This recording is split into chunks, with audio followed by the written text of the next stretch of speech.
Hello there, it's Mike Paterson from Paterson Photography and First Choice Photo here in Lethbridge, Alberta, Canada. Welcome to the studio. So in part 2 on how to save money on buying your equipment, I have a few other suggestions to go through. 1, if you know a photographer or somebody that you trust that is selling equipment that is older or that is equipment that they don't use, look at picking that up. But beware, be careful. There's a lot of people out there selling stuff that's damaged and they're getting rid of it at a good price because if they make anything off of it, it's a benefit to them. But when you get it, it's going to end up costing you more money. With cameras, I'm very leery of buying used, but if it is used from somebody that I know, I don't have a problem with that. Lenses are the same thing. If they're coming from somebody that I know and that I trust, I have no problem buying that used as well.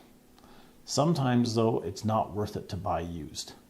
A photographer came in a few weeks ago, and just as a COVID lockdown was getting underway, or the COVID lockdown was stopping, and that we were able to get back to business, and they said, I have an opportunity to buy this great camera.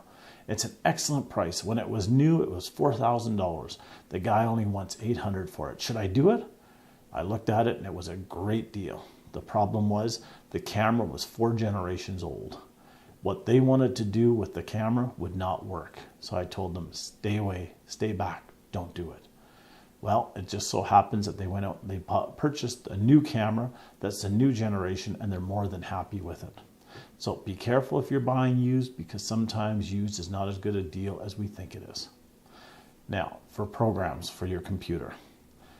Everybody's probably heard of Photoshop and Lightroom and the fact that no longer can you buy it, that you're renting it. I'm of 2 minds on this. First of all, if you take Lightroom and Photoshop and you live in Canada, to rent it is about $14 a month with exchange. It's $9.99 US and then the exchange rate on top of that. $14 times by 12 months a year, it's not that bad.